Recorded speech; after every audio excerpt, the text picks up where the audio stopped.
जिस बेटी के लिए सुरेश जी ने अपनी पूरी जिंदगी की खुशियां कुर्बान कर दी थी, उसी बेटी ने एक पल में उनके सारे सपने, उनकी मेहनत, उनका मान सम्मान सब तोड़ डाला। उसी चौखट पर बैठी वो घंटों रोती रहे जहां नेहा कभी स्कूल से लौटकर पापा पानी दो कहती थी।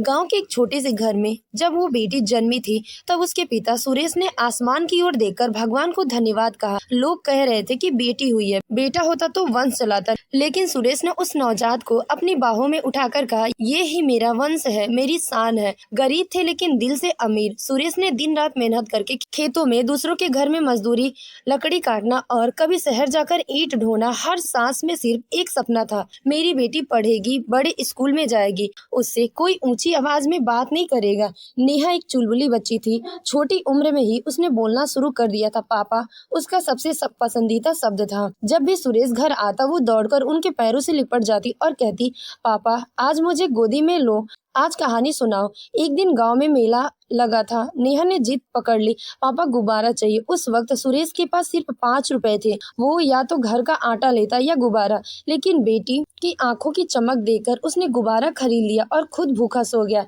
स्कूल के पहले दिन बेटी की उंगलियां थामकर खुद स्कूल छोड़ने गया और जब बेटी पलटकर कहा, पापा आप जाओ, मैं अकेली चली जाऊंगी, तब उसकी आंखों में गर्व के आंसू थे। धीरे धीरे नेहा बड़ी होने लगी। सुरेश ने उसे कभी सिर नहीं झुकाने दिया, कभी कोई तकलीफ नहीं आने दी। खुद भूखा सो गया, लेकिन उसकी फीस समय पर भरी, उसके स्कूल के बैग, किताबें, ट्यूशन, सब कुछ। लोग ताना मारते थे, क्या करेगा पढ़ाकर, आखिर में शादी ही करनी है ना। पर सुरेश कहता, बेटी की शादी नहीं, उसकी पहचान बनानी है मुझे।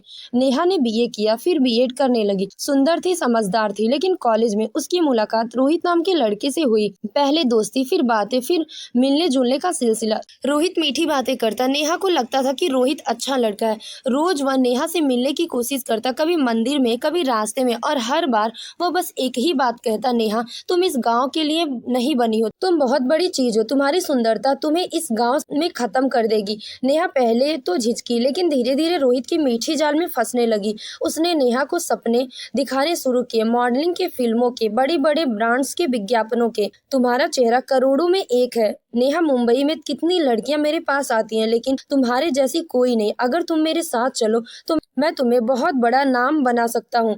नेहा डरती थी, अपने पिता से, समाज से, खुद से भी, लेकिन रोहित हर दिन उसके अंदर डर को खत्म कर रहा था और उसकी जगह भरता गया लोभ, सपना और झूठा प्यार। यहाँ तुम्हारे पापा तुम्हें सिर्फ घर में बंद करके रखना चाहते हैं, लेकिन मैं चाहता हूँ कि तुम्हें सारी दुनिया जाने। बस एक बार भरोसा करो, फिर देखो दुनिया कैसी तुम्हारे कदमों में होगी। धीरे धीरे रोहित ने नेहा से मोबाइल पर बात करनी शुरू की। वीडियो कॉल्स, फैंसी तस्वीरें और नकली एजेंट्स की बातें दिखाकर उसने नेहा को यकीन दिला दिया कि उसका भविष्य केवल उसके साथ है।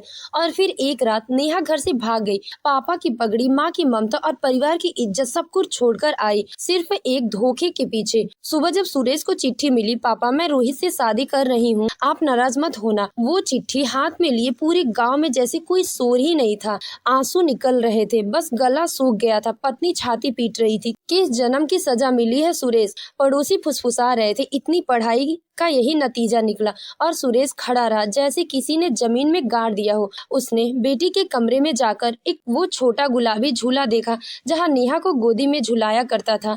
वो किताबें जिन पर पापा बेस्ट लिखा होता था, सब धुंधला गया। मेरी नेहा ऐसा नहीं कर सकती। लेकिन फिर जब सच्चाई सामने आई, उनके पैरों तले जमीन खिसक गई। जिस बेटी के लिए उन्होंने अपनी पूरी जिंदगी की खुशियां कुर्बान कर दी थी, उसी बेटी ने एक पल में उनके सारे सपने, उनकी मेहनत, उनका मान सम्मान सब तोड़ डाला। उसी चौखट पर बैठकर वो घंटे रोते रहे जहां नेहा कभी स्कूल से लौटकर पापा पानी दो कहती थी। अब वहां सन्नाटा था, हर आवाज में टीस थी। गांव वाले ताना मारते, बड़ी पढ़ाई करवाई थी बेटी की, और वो पिता हर ताना चुपचाप पी जाते। उन्हें दुख इस बात का नहीं था कि नेहा किसी से प्यार करती थी, दुख इस बात का था उसने पिता के विश्वास को रौंद डाला। अगर नेहा एक बार कहती तो शायद वही लड़का दूल्हा बनकर आता, लेकिन उसने उस पिता से मुंह मोड़ लिया जिसने कभी उसके एक आंसू नहीं गिरने दिया। आज वो पिता हर रोज दरवाजे की ओर देखता कि शायद नेहा लौट आए, शायद एक बार आकर कहे, पापा माफ कर दो। लेकिन अब वो आंखें थक चुकी थी, आंसू सूख चुके थे, और उस पिता की दुनिया ने गहराई से रोना सीख लिया था। एक बेटी के फैसले ने एक पिता की जिंदगी को जीते जी शमशान बना दिया। शुरू में रोहित ने नेहा को बहुत प्यार दिया, बाहर ले जाना, फोटो खिंचवाना, सोशल सोशल मीडिया पर स्टोरी डाला। नेहा को लगा कि वह दुनिया की सबसे भाग्यशाली लड़की है। रोहित का असली चेहरा सामने आने लगा। वो नेहा को महंगे कपड़े पहनाता, उसकी तस्वीरें खींचता और कहता, बस कुछ दिन का काम है, फिर तुम्हें फिल्मों में काम मिल जाएगा। लेकिन असल में वो उसकी सुंदरता का सौदा कर रहा था। नेहा की तस्वीरें ऑनलाइन भेजता, लड़कों से डील करता और नेहा को मजबूर करता कि वह बिजनेस का हिस्सा बने। नेहा की आंखें खुली, लेकिन तब तक बहुत देर हो चुकी थी। अब वो हर रात बस अपने पापा के आंसुओं को याद कर रोती है, जिसने उसका जीवन बचपन से सींचा था। उसी को बिना एक बार सोचे छोड़ आई थी। नेहा की सुंदरता उसका गर्व नहीं, उसका सबसे बड़ी सजा बन चुकी थी। लेकिन एक महीना बीतते ही सब बदल गया। रोहित ने उसे किराए के कमरे में बंद कर दिया, मोबाइल छीन लिया, नौकरी करने से मना कर दिया, छोटी छोटी बातों पर मारने लगा। एक दिन शराब पीकर आया। तू मेरे लिए सिर्फ मजा थी, अब बोझ बन गई है। नेहा रोती गिड़गिड़ाती रही। मैंने सब कुछ छोड़ दिया तुम्हारे लिए, अपने पापा को भी। लेकिन रोहित हंसता रहा। तेरे जैसे कई आई और कई चली गई, तुझे भी निकाल दूंगा। बेटी को याद आया, लेकिन बहुत देर हो चुकी थी। जब नेहा ने घर फोन किया, माँ ने उठाया। माँ, पापा से बात करवाओ। माँ रोने लगी। तेरे पापा अब किसी से बात नहीं करते। वो हर सुबह तेरा फोटो लेकर बैठते, बोलते मेरी बेटी मुझे भूली नहीं होगी। नेहा ने पापा को कॉल किया। उधर से आवाज आई, हाँ कौन? पापा, मैं नेहा। सुरेश कुछ देर चुप रहा, फिर बोला, नेहा कौन? मेरी बेटी तो मर गई है, उसी दिन जब मेरा भरोसा मारकर चली गई थी। और फोन कट गया। 6 महीने बाद नेहा टूटी हुई हालत में मायके लौट आई। चेहरे पर चोट, आंखों में पछतावा और दिल में घाव। माँ दौड़कर गले लगी, लेकिन पापा चुपचाप खड़ा रहा। उसने सिर झुका लिया, आंसू बहते रहे, पर सुरेश ने सिर नहीं उठाया। कहा, जिस पिता ने तुझे 22 साल गोद में रखा, तूने उसे एक झूठे प्रेम के लिए छोड़ दिया। बेटा अगर गलती करता तो समाज सह लेता, लेकिन बेटी जब धोखा देती है तो पिता का सर झुक जाता है।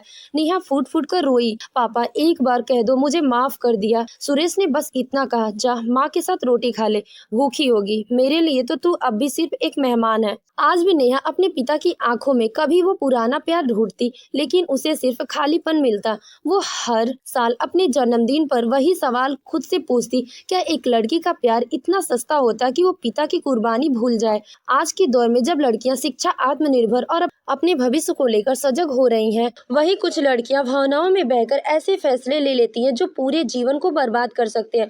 घर से भाग जाना कोई बहादुरी नहीं, बल्कि एक बहुत बड़ी मूर्खता होती है, जो न केवल एक लड़की को संकट में डालती है, बल्कि उसके माता पिता, परिवार और समाज की आत्मा को भी चोट पहुंचाती है।